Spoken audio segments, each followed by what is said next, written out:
మీరు ఖచ్చితంగా ప్రభుత్వ ఉద్యోగం సాధించే విధంగా హరీష్ ది బెస్ట్ అకాడమీ అందిస్తోంది. ఆన్లైన్ మరియు offline standard coaching, group 2, SI, constable, ward officer, RRB, NTPC ఇలా అన్ని పోటీ పరీక్షలకు అత్యంత నాణ్యమైన కోచింగ్ అతి తక్కువ ధరకే అందిస్తుంది హరీష్ ది బెస్ట్ అకాడమీ. మరింకెందుకు ఆలస్యం, వెంటనే Harish the best academy app ని గూగుల్ ప్లే స్టోర్ నుండి డౌన్లోడ్ చేసుకోండి.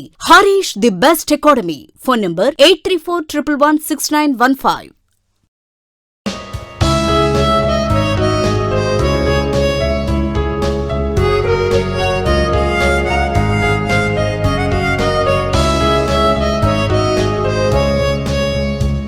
Hi friends, welcome to Harish academy.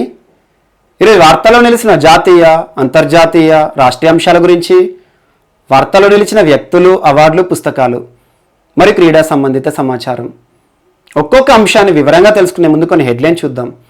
ఈరోజు ఉత్తరాఖండ్ వార్తల్లో నిలిచింది ఎకో బ్రిడ్జ్ సంబంధిత అంశంతో. వన్యప్రాణుల సంరక్షణ చర్యల్లో భాగంగా ఎకో బ్రిడ్జెస్ యొక్క ఉపయోగం ఏంటో చూద్దాము. మరి ఈరోజు వార్తలు నిలిచిన 2 కొత్త జూలు ఏ రాష్ట్రంలో ఉన్నాయి, వాటి పేర్లు ఏంటో చూద్దాము. మరి ఈరోజు యునెస్కో వరల్డ్ హెరిటేజ్ సిటీస్ సంబంధిత అంశంతో వార్తలు నిలిచిన మధ్యప్రదేశ్, ఆ 2 సిటీస్ ఏంటో చూద్దాం. చారిత్రక పట్టణాలు, వాటికి సంబంధించిన అంశాలు. మరి ఈరోజు మహారాష్ట్రకి సంబంధించి నూతన వైల్డ్ లైఫ్ శాంక్చురీ వార్తలు నిలిచింది, అదేంటో చూద్దాము. మరి ఈరోజు ఆయుష్ ఎక్స్పోర్ట్ ప్రమోషన్ కౌన్సిల్ వార్తలు నిలిచింది. Ministry of commerce, ministry of ఆయుష్కి సంబంధించిన అంశము. మరియు దాంతోపాటు అస్సాం మరొకసారి వార్తలు నిలిచింది. ఖడ్గమృగాల మరణానికి సంబంధించిన అంశం, వాటికి సంబంధించిన అంశాలు ఏంటి. మరి ఈరోజు ఇండస్ వ్యాలీ సివిలైజేషన్కి సంబంధించి ఒక నూతన అంశాన్ని కనుగొనడం జరిగింది ఆర్కియాలజిస్టులు, అదేంటో చూద్దాము. మరియు దాంతోపాటు కరోనాకి సంబంధించి కొటేషన్ ఆఫ్ ద ఇయర్ ఒకటి వార్తలు నిలిచింది. వీటితో పాటు కరోనాకి సంబంధించి చాలా అంశాలు వార్తలు నిలిచాయి. మరియు బ్యాంక్ రిలేటెడ్ అంశాలు కూడా కొన్ని వార్తలు నిలిచాయి. వీటితో పాటు వార్తలు నిలిచిన ప్రముఖులు సోను సూద్ మరియు అస్తాద్ దెబు, మోస్ట్ ఇంపార్టెంట్, ఒక ప్రముఖ నృత్యకారుడు మరణించడం జరిగింది. తనకు సంబంధించిన ప్రత్యేకతలు ఏంటి. మరియు వీటితో పాటు మిస్లేనియస్ అంశాలన్నింటినీ కూడా ఒక్కొక్క టాపిక్ని ఇంటర్లింక్ చేసుకుంటూ నేర్చుకుందాం. ముందుగా ఈరోజు వార్తలు నిలిచిన పర్యావరణ మరియు వన్యప్రాణి సంబంధిత అంశాల గురించి ఇప్పుడు చూద్దాము. ఈరోజు సెంట్రల్ జూ అథారిటీ వార్తలు నిలిచింది. Most important, central zoo authority ఒక స్టాచ్యుటరీ బాడీ. స్టాచ్యుటరీ బాడీ అంటే ఏంటి? చట్టబద్ధ సంస్థ. పార్లమెంట్ ఒక చట్టాన్ని రూపకల్పన చేస్తే ఆ చట్టం ఆధారంగా ఏదైనా సంస్థ ఏర్పడింది అనుకోండి, దాన్ని చట్టబద్ధ సంస్థ ఉంటాము. మనకు భారతదేశంలో చాలా చట్టబద్ధ సంస్థలు ఉన్నాయి, కానీ రెగ్యులర్గా వార్తలు నిలుస్తున్న చట్టబద్ధ సంస్థలు ఏవైతే ఉంటాయో వాటి గురించి ఖచ్చితంగా చూడండి. ఇటీవల కాలంలో మనం చాలాసార్లు చర్చించుకున్నాం నేషనల్ గ్రీన్ ట్రిబ్యునల్. సో అదొక చట్టబద్ధ సంస్థ. ఏ చట్టం ఆధారంగా ఏర్పడింది అంటారు. So national green tribunal act 2010. And next ఇంకొకటి మనకి నేషనల్ హ్యూమన్ రైట్స్ కమిషన్, నిన్నొక అంశాన్ని చర్చించుకున్నాం. సో ఈరోజు సెంట్రల్ జూ అథారిటీ ఒక చట్టబద్ధ సంస్థ. అండ్ పోటీ పరీక్షలకు ప్రిపేర్ అయ్యే అభ్యర్థులు ఒక అంశాన్ని గుర్తుంచుకోండి. వార్తలు నిలుస్తున్న సంస్థలను ఐడెంటిఫై చేయండి. ఏ సంస్థ రాజ్యాంగబద్ధ సంస్థ, కాన్స్టిట్యూషనల్ బాడీ, ఏ సంస్థ చట్టబద్ధ సంస్థ. ఒకవేళ రాజ్యాంగబద్ధ సంస్థ అయితే ఏ ఆర్టికల్, ఏ రాజ్యాంగ ప్రకరణ ద్వారా అమలవుతోంది, పనిచేస్తుంది, ఇలాంటి అంశాలు ఖచ్చితంగా చూడండి. రెగ్యులర్గా పోటీ పరీక్షలు అడుగుతున్నారు. ఈ క్రింది వాటిలో రాజ్యాంగబద్ధ సంస్థ కానిది అంటారు. సో 3 అయినవి ఇస్తారు, 1 కానిది ఇస్తారు. సో అలా ఐడెంటిఫికేషన్ నేర్చుకోండి. Example article 76 attorney general, article 148 CAG, article 324 election commission, so central election commission, article 280 మనకు ఫైనాన్స్ కమిషన్. సో ఇలాంటివి ఏవైతే ఉంటాయో అలా ఆర్టికల్స్ ఆధారంగా ఏ సంస్థలు పనిచేస్తున్నాయో గుర్తుంచుకుంటే అది రాజ్యాంగబద్ధ సంస్థ అని చెప్పేసి మనం ఈజీగా ఐడెంటిఫై చేస్తాం. సో ఈరోజు ఒక చట్టబద్ధ సంస్థ వార్తలో నిలిచింది central zoo authority. So most important, central zoo authority ministry of environment పరిధిలో పనిచేసే ఒక statutory body. Ministry of environment అంటే ఏంటి? కేంద్ర పర్యావరణ మంత్రిత్వ శాఖ. ఇటీవల కేంద్ర పర్యావరణ మంత్రిత్వ శాఖ పరిధిలో చాలా అంశాలను మనం చర్చించుకున్నాం. ఇటీవల ఒక వివాదాన్ని చాలాసార్లు చర్చించాము. Environmental impact assessment draft guidelines. ఆ డ్రాఫ్ట్ గైడ్లైన్స్లో ఏ అంశాలు ఉన్నాయి, ఎలా వివాదం జరుగుతుందని చెప్పేసి మనం ఒక అంశాన్ని చూసాము. సో కేంద్ర ప్రభుత్వం విడుదల చేసిన ఎన్విరాన్మెంటల్ ఇంపాక్ట్ అసెస్మెంట్కి వ్యతిరేకంగా చాలా మంది పర్యావరణ మేధావులు, ఎన్విరాన్మెంటల్ యాక్టివిస్టులు ఉద్యమం చేస్తున్నారు. మరియు కొన్ని ఇంటర్నేషనల్ ఆర్గనైజేషన్స్ కూడా ఈ ఉద్యమం విషయంలో మనం నేర్చుకున్నాం. ఎగ్జాంపుల్ ఫ్రైడేస్ ఫర్ ఫ్యూచర్ అనే ఒక సంస్థకి సంబంధించి. సో ఇలాంటి అంశాలు ఖచ్చితంగా ఒక టాపిక్ చెప్పినప్పుడు రివైజ్ చేసుకోండి. సో ఈరోజు మినిస్ట్రీ ఆఫ్ ఎన్విరాన్మెంట్ అనగానే మనకు గుర్తుకు రావాల్సిన మంత్రి ఎవరు? Prakash Javadekar. So most important. So ప్రస్తుతం కేంద్ర పర్యావరణ మంత్రి ఎవరు? పర్యావరణ శాఖ మంత్రి ప్రకాష్ జవదేకర్. సో ఈ సెంట్రల్ జూ అథారిటీ ఏ సంవత్సరం అమల్లోకి వచ్చిందంటే 1992. 1986 ఎన్విరాన్మెంటల్ ప్రొటెక్షన్ యాక్ట్ ఆధారంగా ఈ సంస్థ పనిచేస్తుంది. So most important.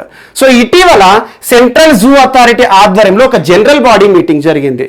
ఆ జనరల్ బాడీ మీటింగ్ నెంబర్ ఎంత అంటే 37th జనరల్ బాడీ మీటింగ్ జరిగింది సెంట్రల్ జూ అథారిటీ ఆధ్వర్యంలో. 37th అంటే ఏం లేదు, ఏదైనా మీటింగ్ జరిగినప్పుడు ఒక సంవత్సరం జరిగింది అనుకోండి, ఫస్ట్ మీటింగ్ సెకండ్ మీటింగ్ అనుకుంటాం కదా, అలా మీటింగ్లకు ఇవ్వబడిన సంఖ్య. సో 37 జనరల్ బాడీ మీటింగ్ జరిగింది. ఎవరి ఆధ్వర్యంలో అంటారు? Most important. So central zoo authority ఆధ్వర్యంలో కదా. సో సెంట్రల్ జూ అథారిటీకి చైర్పర్సన్, హెడ్ లేదా చీఫ్ హోదాలో ఎవరు ఉంటారు అంటే ఇది ఏ మంత్రిత్వ శాఖ పరిధిలో పనిచేస్తుంది? Ministry of environment. ఆటోమేటిక్ గా కేంద్ర పర్యావరణ మంత్రిత్వ శాఖ ఎవరైతే ఉంటారో ప్రకాష్ జవదేకర్ ఇప్పుడు సో ఈ సంస్థకి కూడా చైర్పర్సన్ గా ఉంటారు. సో తన ఆధ్వర్యంలో ఇటీవల ఒక మీటింగ్ జరిగింది, జనరల్ బాడీ మీటింగ్. అండ్ ఇంకొకటి, సెంట్రల్ జూ అథారిటీ భారతదేశంలో వన్యప్రాణులకి సంబంధించి సంరక్షణ చర్యలు తీసుకునే ఒక అత్యున్నత సంస్థ. సో జూ అంటున్నాను, జూలో ఉండేటువంటి వన్యప్రాణులు. సో దానికి సంబంధించి నియంత్రణ చర్యలు, సంరక్షణ చర్యలు దీని ఆధ్వర్యంలో ఆమోదం తెలుపబడతాయి. సో అలా సెంట్రల్ జూ అథారిటీ ఇటీవల జరిగిన మీటింగ్ లో ఒక కీలక నిర్ణయానికి ఆమోదాన్ని తెలిపింది. అలా సెంట్రల్ జూ అథారిటీ 2 కొత్త జూలను ఇటీవల భారతదేశంలో గుర్తించడం జరిగింది. Most important. రానున్న పోటీ పరీక్షలో జాగ్రఫీ నుండి కానివ్వండి, జీకే పాయింట్ ఆఫ్ వ్యూలో కానివ్వండి ఒక ప్రశ్న అడుగుతారు. ఇటీవల సెంట్రల్ జూ అథారిటీ గుర్తించిన 2 జూ ఎక్కడ, ఏ రాష్ట్రాల్లో ఉన్నాయి, వాటి పేర్లు ఏంటి అంటారు. సో ఫస్ట్ మనకి Rajgir zoo safari. Rajgir zoo safari ఇది ఏ రాష్ట్రంలో ఉంది అంటే నలంద, బీహార్లో ఉంది. సో బీహార్లోని నలంద ప్రాంతంలో ఉంది. సో నేరుగా గుర్తుంచుకోండి. అండ్ సెకండ్ జూ, ఇటీవల సెంట్రల్ జూ అథారిటీ గుర్తించిన సెకండ్ జూ షాహిద్ అష్ఫాకుల్లా ఖాన్ ప్రాణి ఉద్యాన్. సో షాహిద్ అష్ఫాకుల్లా ఖాన్ అని గుర్తుంచుకోండి. ఇటీవల సెంట్రల్ జూ అథారిటీ గుర్తించిన 2 జూ పార్కుల్లో, జూలలో ఒకటి బీహార్ రాష్ట్రంలో ఉంది, సెకండ్ది యూపీ గోరఖ్పూర్ జిల్లాలో ఉంది. So most important. Shahid Ashfaqulla zoo ఏ రాష్ట్రంలో ఉంది, ఏ జిల్లాలో ఉంది అంటారు. సో ఇటీవల వార్తలు నిలిచిన 2 జూలు కాబట్టి వీటి గురించి ఖచ్చితంగా చూడండి. ఎందుకంటే వార్తల్లో ఏదైతే వన్యప్రాణి సంరక్షణ కేంద్రాలు కనబడతాయో వాటి నుండే రెగ్యులర్ గా పోటీ పరీక్షలు అడుగుతున్నారు. సో అలా ఈ 2 జూ పార్కులు, ఒకటి బీహార్ రాష్ట్రంలోన Rajgir zoo safari, so Bihar Nalanda. Second Shahid Ashfaqulla Khan ప్రాణి ఉద్యాన్, ఇది ఏ రాష్ట్రంలో ఉంది అంటే ఉత్తరప్రదేశ్ రాష్ట్రంలో ఉంది. So most important. సో వీటి గురించి ఖచ్చితంగా అడిగే అవకాశం ఉంది. అండ్ ఇంకొకటి, ఇక్కడ ఇంకొక అంశాన్ని యాడ్ చేసుకోండి. అదేంటంటే మహారాష్ట్రకి సంబంధించిన అంశం. సో మహారాష్ట్ర ప్రభుత్వము ఇటీవల రాష్ట్రంలో 10 కన్జర్వేషన్ రిజర్వ్లను ఏర్పాటు చేసింది. కన్జర్వేషన్ రిజర్వ్లు అంటే ఏంటి? వన్యప్రాణి సంరక్షణ కేంద్రాలను ఏర్పాటు చేసింది. అంతకంటే ఇంపార్టెంట్, రాష్ట్రంలో కొత్త వైల్డ్ లైఫ్ శాంక్చురీని ఏర్పాటు చేసి వార్తలు నిలిచింది. కొత్తగా వార్తలు నిలిచిన జూ పార్క్లే కానివ్వండి, వైల్డ్ లైఫ్ శాంక్చురీ కానివ్వండి, నేషనల్ పార్క్లే కానివ్వండి, వీటి గురించి ఖచ్చితంగా చూడండి. సో ఒక కొత్త వైల్డ్ లైఫ్ శాంక్చురీతో మహారాష్ట్ర ఈరోజు వార్తలు నిలిచింది. దాని పేరేంటంటే కన్హర్గావ్ వైల్డ్ లైఫ్ శాంక్చురీని ఏర్పాటు చేసింది మహారాష్ట్ర. సో ఈ కొత్త వైల్డ్ లైఫ్ శాంక్చురీ, వన్యప్రాణి సంరక్షణ కేంద్రం ఏర్పాటుతో మహారాష్ట్రలో టోటల్ 50 వైల్డ్ లైఫ్ శాంక్చురీస్ అయిపోయినాయి. సో 50 వైల్డ్ లైఫ్ శాంక్చురీల గురించి చూడకండి, అవసరం లేదు. సో వార్తలు నిలుస్తుంది ఏదైతే ఉంటుందో దీని గురించి చూడండి. ఇటీవల కన్హర్గావ్ వైల్డ్ లైఫ్ శాంక్చురీ ఏ రాష్ట్రంలో వార్తల్లోకి వచ్చింది? కొత్తగా ఏర్పాటు చేయబడిన వైల్డ్ లైఫ్ శాంక్చురీ అంటారు, మహారాష్ట్రకి సంబంధించింది. మరియు దీంతో పాటు 10 కన్జర్వేషన్ రిజర్వ్స్. కన్జర్వేషన్ రిజర్వ్ ఏంటంటే ఒక ప్రాంతంలో ఫెన్సింగ్ పెట్టి ఏర్పాటు చేస్తారు అన్నట్టు. సో అదంతా పెద్ద ఇంపార్టెంట్ కాదు. సో వైల్డ్ లైఫ్ శాంక్చురీస్ వార్తలు నిలిస్తే మాత్రం చూడండి. కన్హర్గావ్ వైల్డ్ లైఫ్ శాంక్చురీ అనగానే మధ్యప్రదేశ్ గుర్తుకు రావాలి. రాజ్గిర్ జూ సఫారీ అనగానే మనకు బీహార్ గుర్తుకు రావాలి. షాహిద్ అష్ఫాకుల్లా యాత్ర అని చెప్పేసి మనకు అనగానే గుర్తుకు రావాల్సింది యూపీ గోరఖ్పూర్. సో అలా ఈ 3 అంశాలు గుర్తుంచుకోండి. అండ్ నెక్స్ట్ ఈరోజు మరొక అంశం, ఉత్తరాఖండ్ వార్తలు నిలిచింది. Most important. ఇటీవల తరచూ వార్తలు నిలుస్తున్న ఉత్తరాఖండ్ కూడా వన్యప్రాణి సంబంధిత అంశంతో ఈరోజు వార్తలు నిలిచింది. ఎకో బ్రిడ్జ్ల ఏర్పాటు.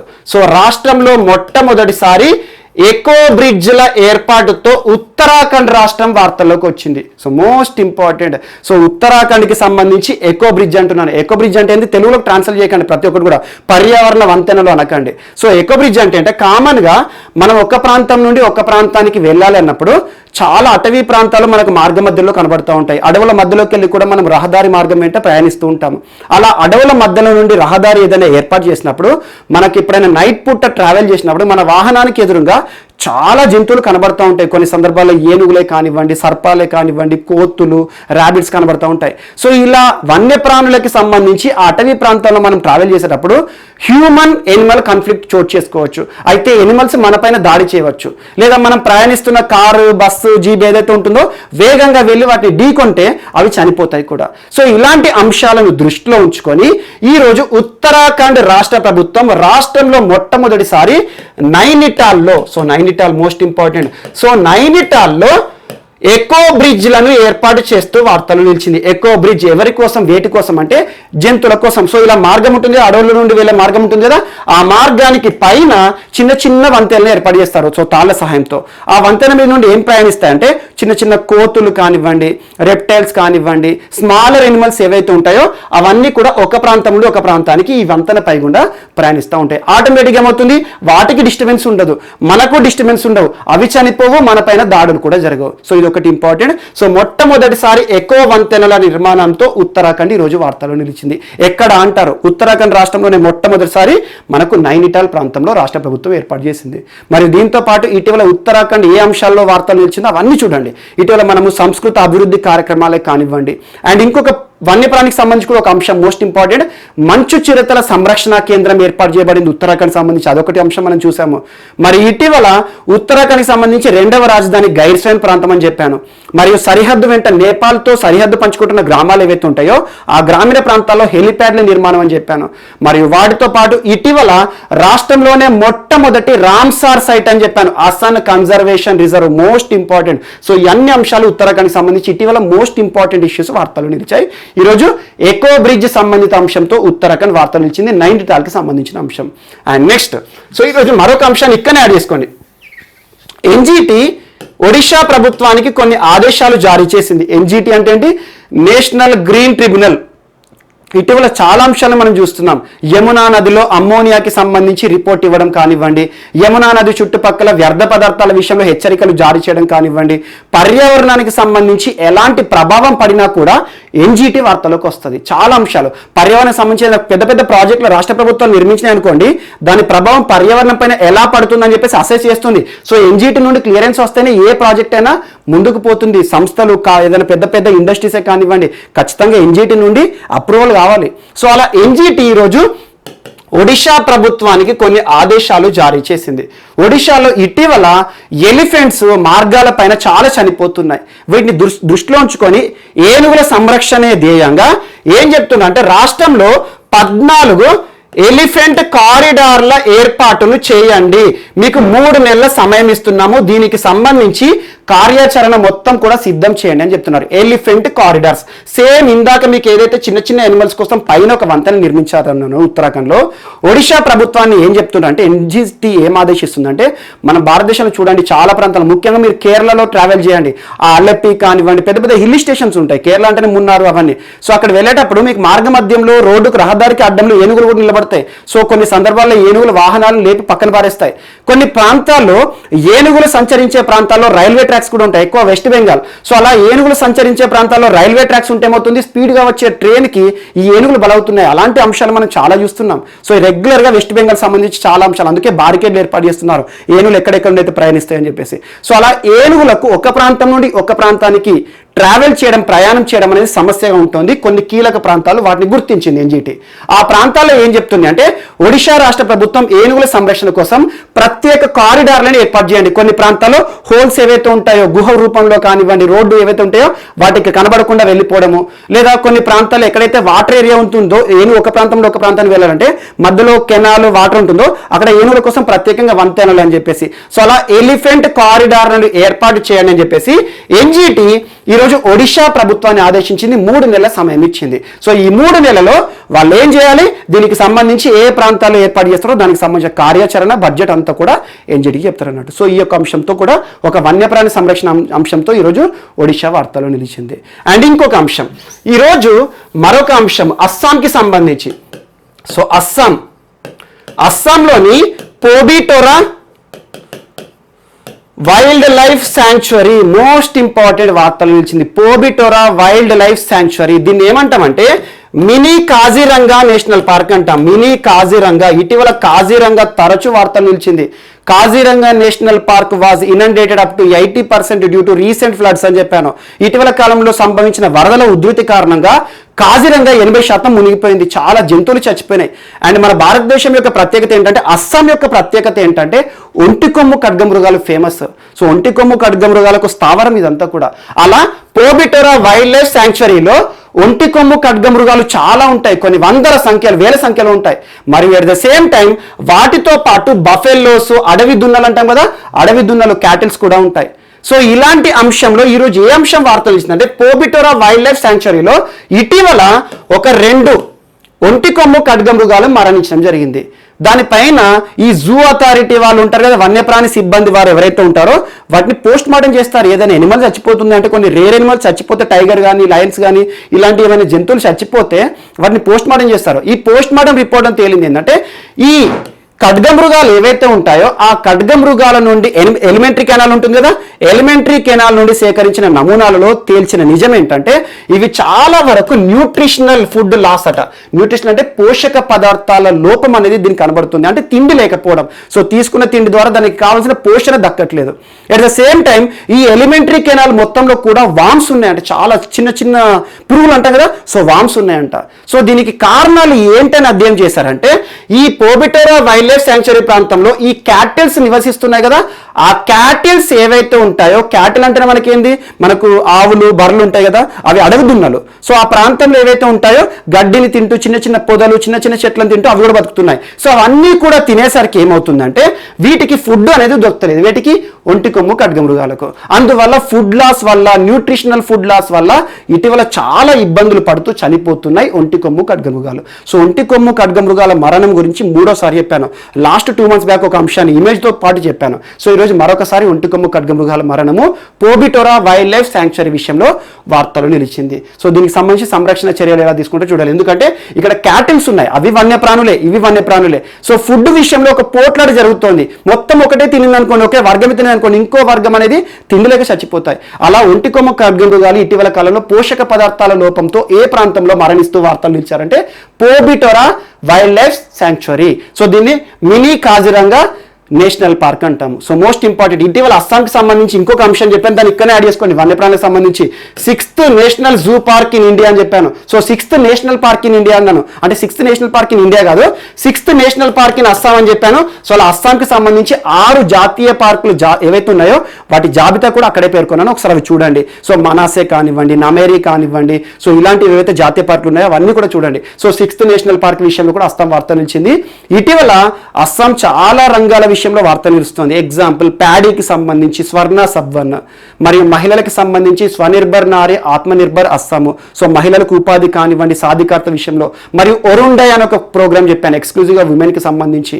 మరియు దాంతోపాటు అస్సాంలో జరిగిన ఇటీవల మేళాలు, జాతరలు చాలా చెప్పాను. మనకి అంబుబాచి మేళా కానివ్వండి, బిహు పండుగ కానివ్వండి, చాలా మనం చర్చించుకున్నాము. మరి ఇటీవల రాష్ట్రంలోని యువత కోసం ప్రత్యేకంగా రాష్ట్ర స్థాయి నైపుణ్య విశ్వవిద్యాలయాన్ని ఏర్పాటు చేయబోతున్నారు. మరి వాటితో పాటు ఇటీవల అస్సాంకి సంబంధించి కొన్ని ఎకనామికల్ ఇష్యూస్ కూడా మనం చూసాము, అవన్నీ కూడా లింక్ చేసుకోండి. సో అలా అస్సాంకి సంబంధించిన ఒక అంశం వార్తలు ఇచ్చింది. అండ్ ఇక్కడ ఇంకొక అంశాన్ని కూడా యాడ్ చేసుకోండి. అదేంటంటే, ఈరోజు క్యాటిల్ బఫెల్లో అని చెప్పాను కదా, దానికి లింక్ చేసుకుంటూ ఒక చరిత్ర సంబంధిత అంశాన్ని ఇక్కడ మనం నేర్చుకుందాం. చరిత్ర సంబంధిత అంశం ఏంటంటే, ఇండస్ వ్యాలీ సివిలైజేషన్ సంబంధించి ఒక అంశం ఈరోజు కొత్తగా కనుగొనబడింది. ఆల్మోస్ట్ సింధు నాగరికతకి సంబంధించి ఒక 2 months బ్యాక్ మీకు ఒక అంశం, 2 months కూడా కాదు, లాస్ట్ మంత్లో ఒక అంశాన్ని చెప్పాను. సింధు నాగరికత ప్రజలు ఎవరైతే ఉన్నారో, ఆ సింధు ప్రజలు ఎవరైతే ఉన్నారో వారికి సంబంధించి పాల పరిశ్రమ ఈ ప్రాంతంలో ఎక్కువగా ఉందని చెప్పేసి కొన్ని ప్రాంతాలు కూడా ఇచ్చాను. ఎందుకంటే రీసెంట్గా కొన్ని ఆర్కియలాజికల్ సోర్సెస్ ఏం చెప్పాయంటే, సింధు నాగరికత ప్రజలు పాల పరిశ్రమ పైన ఆధారపడి ఉన్నారని చెప్పేసి జస్ట్ కొత్తగా కనుగొన్నారు. ఆ ప్రాంతాల గురించి ఒకసారి చూడండి. ఈరోజు మరొకసారి సింధు నాగరికత ప్రజల వార్తలు నిలిచారు.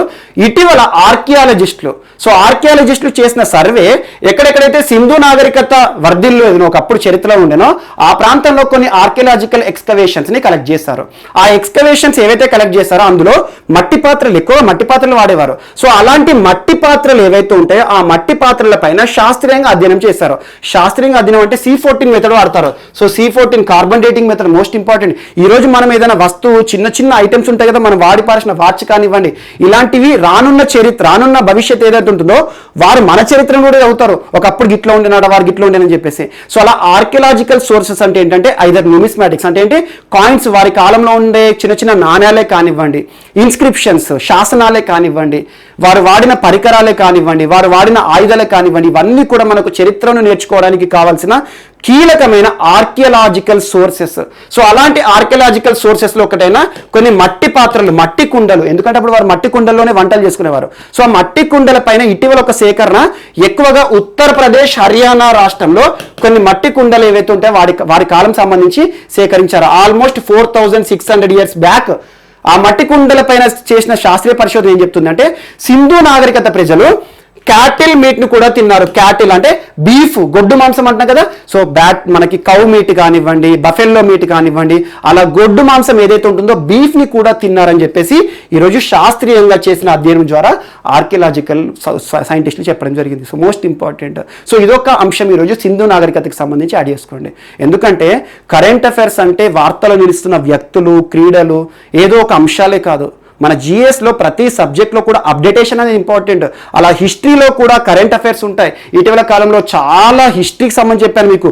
ఒడిషాకి సంబంధించి మహానది ఒడ్డున బయటపడిన ఒక పురాతన దేవాలయం అని చెప్పేసి, నెల్లూరులో బయటపడిన ఇసుక దిబ్బల నుండి బయటపడిన ఒక దేవాలయం అని చెప్పేసి. సో ఇవన్నీ కూడా మనకు హిస్టరీలో ఇంపార్టెంట్. ఇవన్నీ హిస్టరీలో యాడ్ చేసుకోండి. సో ఈరోజు ఇండస్ వ్యాలీకి సంబంధించి ఆ ప్రజలు ఎవరైతే ఉంటారో ఆ ప్రజలు గొడ్డు మాంసాన్ని కూడా తిన్నారని చెప్పేసి ఇటీవల యూపీ మరియు హర్యానా రాష్ట్రంలో సేకరించిన వారి కాలంలోని పాత్రల ఆధారంగా కనుగొనడం జరిగింది. సో ఆ పాత్రలు ఏవైతే ఉంటాయో మన పాత్రలు అంతే కడిగితే వెంటనే పోద్దాలో కార్బన్ డేటింగ్ మెథడ్ ఆధారంగా ఎప్పటికైనా కూడా మనం ఏ రుజువునైనా కనుక్కోవచ్చు. యాక్చువల్గా హిస్టరీని రెండు రకాలుగా నేర్చుకుంటాం.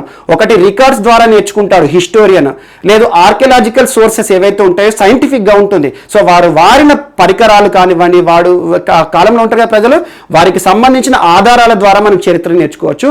అలాంటి అంశం ఆధారంగా ఈరోజు సింధు నాగరికత ప్రజలు ఆ కాలంలో గొడ్డు మాంసాన్ని కూడా తిన్నారని చెప్పేసి ఒక అంశంతో సైంటిస్టులు చెప్పడం జరిగింది, ఆర్కియాలజిస్టులు చెప్పడం జరిగింది. ఈరోజు హిస్టరీకి సంబంధించి మరొక అంశం అదేంటంటే, ఇటీవల తమిళనాడులోని కీలాడి ప్రాంతం, సో కీలాడి ప్రాంతంలో ఒక అంశాన్ని ఆర్కియాలజిస్ట్ సైంటిస్టులు ఎవరైతే ఉంటారో వారు బయట పెట్టారు. కీలాడి ప్రాంతం తమిళనాడులో ఉన్న ప్రాంతం ఏంటంటే, అక్కడ దాదాపు 600 BC కాలం నాటి ఒక ఆధారంగా సో నానో ఎక్విప్మెంట్స్, నానో పరికరాలు, చిన్న చిన్న పరికరాలు ఉంటాయి కదా, నానో పరికరాలు ఏవైతే ఉంటాయో వాటికి బ్లాక్ కోటింగ్ ఆధారంగా అద్భుతమైన కళలు కూడా ఉండేది అని చెప్పేసి దాదాపు 600 BC టైంలోనే మన యొక్క చరిత్ర ఎవరైతే ఉన్నారో, చరిత్రలో ఉండే ప్రజలు ఎవరైతే ఉంటారో వారు చిన్న చిన్న నానో పరికరాలను కూడా తయారు చేశారని ఒక అంశాన్ని ఇటీవల చరిత్రకు సంబంధించి ఒక అంశం వాడుతుంది. బట్ ఇది అంతమైతే ఇంపార్టెంట్ కాదు. ఎందుకంటే ఎగ్జామ్లో ఎలా అడుగుతారంటే, ఇటీవల తమిళనాడులోని కీలాడి ప్రాంతంలో ఏ కాలం నాటి నానో మెటీరియల్స్ బయటపడ్డాయి బ్లాక్ కోటింగ్తో అంటారు. సో అది మనకి 600 BC అంటే చూడండి, చాలా పురాతన చరిత్రకి సంబంధించిన కొన్ని ఆధారాల ద్వారా నానో మెటీరియల్స్ని కూడా తయారు చేశారు మన చరిత్రలో నివసించిన ప్రజలు. వాటికి బ్లాక్ కోటింగ్ కూడా ఉండడం జరిగిందని చెప్పేసి ఒక అంశం. కీలాడి తమిళనాడు గుర్తుంచుకోండి. సో దీని గురించి ఎగ్జామ్లో బిట్టడకపోవచ్చు. కానీ ఇండస్ వ్యాలీకి సంబంధించి ఇటీవల వార్తలు ఇచ్చిన రెండు అంశాలు, ఒకటి పాల పరిశ్రమకు సంబంధించి, ఈరోజు యూపీ హర్యానా రాష్ట్రానికి సంబంధించి ఒక ఆధారాలు చూడండి, అదొకటి ఇంపార్టెంట్. అండ్ నెక్స్ట్, సో ఈరోజు మన నెక్స్ట్ టాపిక్ వచ్చేసి మధ్యప్రదేశ్ రాష్ట్రానికి సంబంధించిన అంశం. Madhya Pradesh most important state.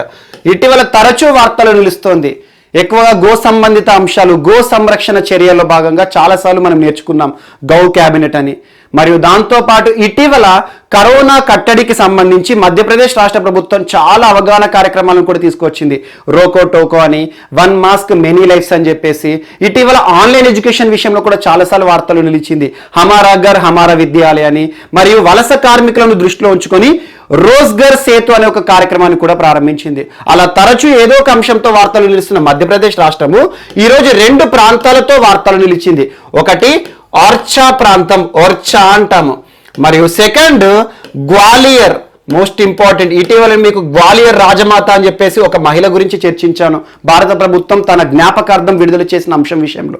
So ఈరోజు మధ్యప్రదేశ్ రాష్ట్రానికి సంబంధించి 2 ప్రాంతాలు వరల్డ్ హెరిటేజ్ సిటీస్ గా వార్తలు నిలిచాయి. World heritage cities, most important. World heritage అనే పదం ఎక్కడ వచ్చినా యునెస్కో గుర్తుకు రావాలి. యునెస్కో, ఐక్యరాజ్య సమితి అనుబంధ సంస్థ అయిన యునెస్కో ప్రపంచంలో సంస్కృతికి సంబంధించి కానివ్వండి, చారిత్రక కట్టడాలను కానివ్వండి, చారిత్రక ప్రదేశాలను కానివ్వండి, వాటి ప్రొటెక్టివ్ మెజర్స్ లో భాగంగా కొన్ని ప్రత్యేక ప్రాంతాలను, కట్టడాలను గుర్తిస్తుంది. అలా యునెస్కో వరల్డ్ హెరిటేజ్ సైట్స్ ఖచ్చితంగా పోటీ పరీక్షల్లో ప్రతిసారి అడుగుతున్నారు. భారతదేశంలో యునెస్కో చే గుర్తింపు పొందబడిన వరల్డ్ హెరిటేజ్ సైట్స్ ఏవేవైతున్నాయో ఒక్కొక్క రాష్ట్రంలో అవన్నీ చూడండి.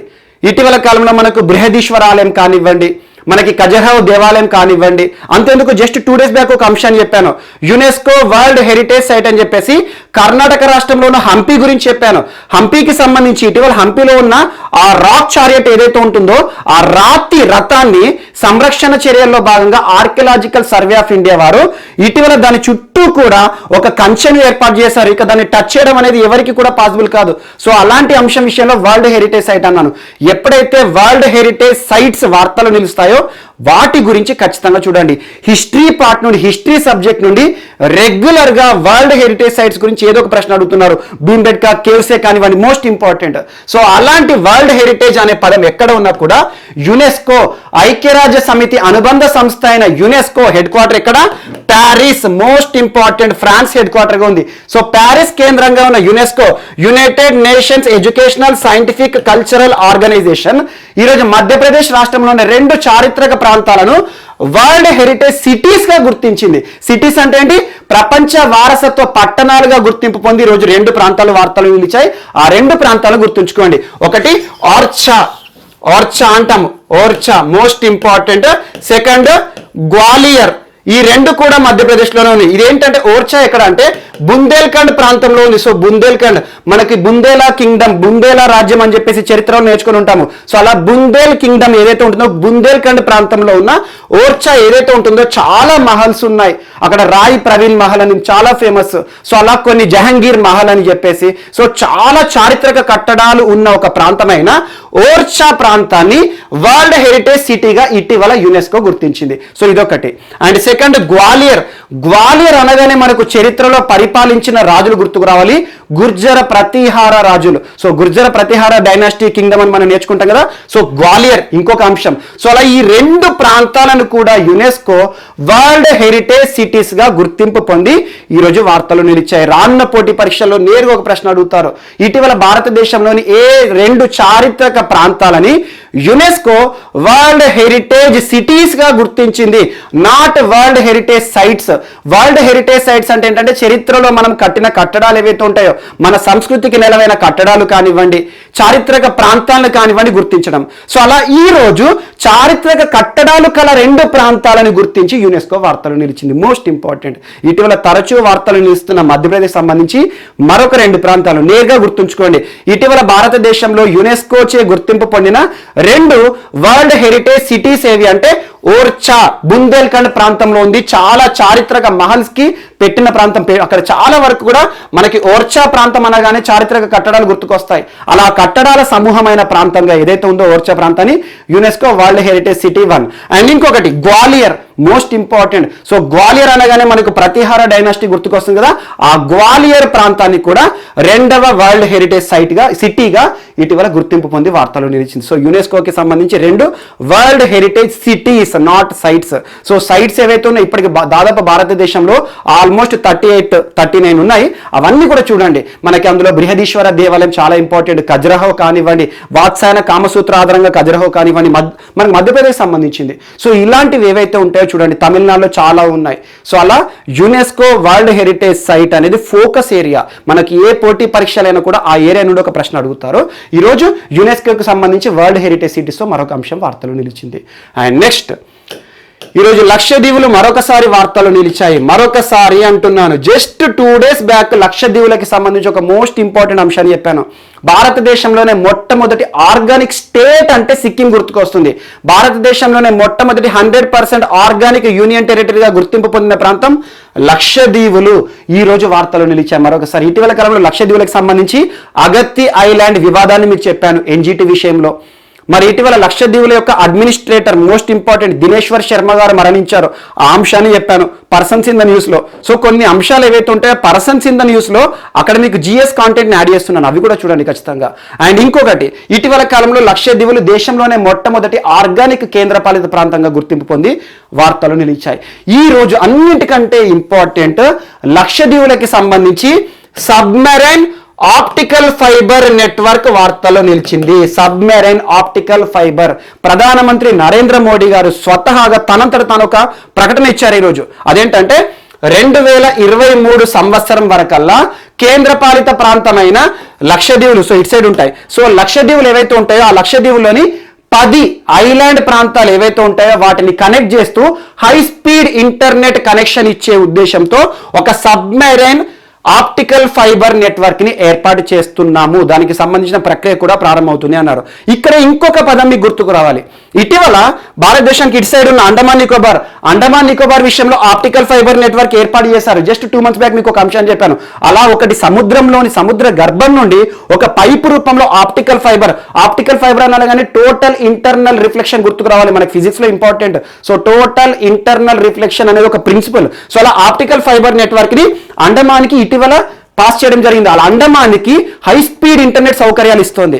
అలాంటి అంశం మరొక కేంద్రపాలిత ప్రాంతం భారతదేశానికి మరొక వైపు ఉన్న లక్షద్వీపులకి సంబంధించి వాటికి కూడా మార్చ్ 2023 సంవత్సరం కల్లా టోటల్ ఆప్టికల్ ఫైబర్ ని ఏర్పాటు చేస్తాము.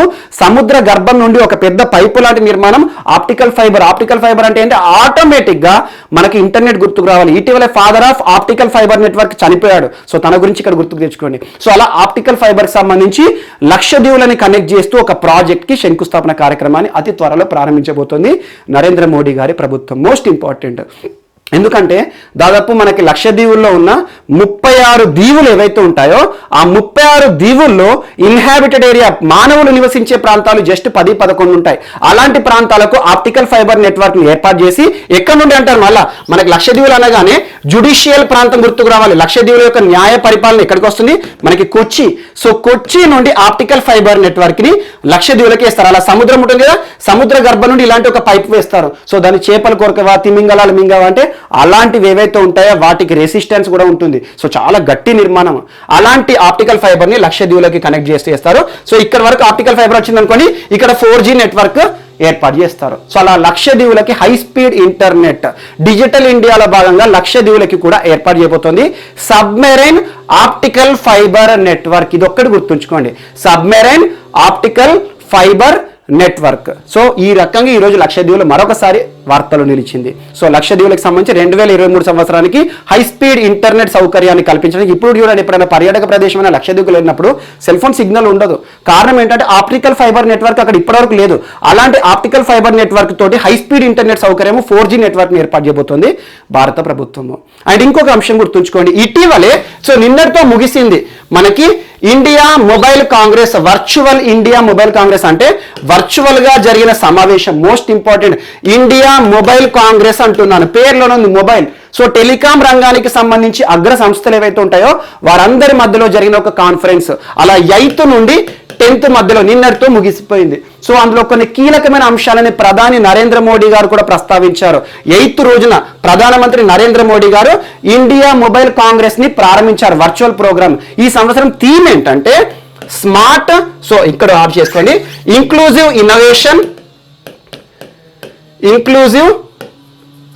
Innovation, smart, secure, sustainable.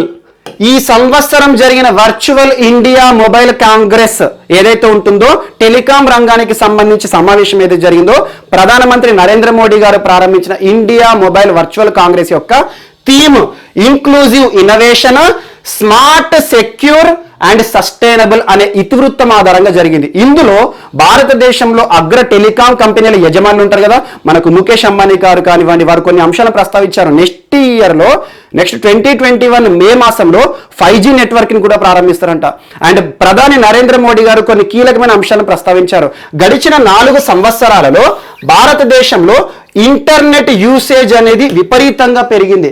4 సంవత్సరాలలో జనాభా దాదాపు ప్రస్తుతం ఉన్న జనాభా ఎగ్జాంపుల్ ఇంటర్నెట్ వాడేటోళ్ళు ఒక 10 మంది అనుకోండి.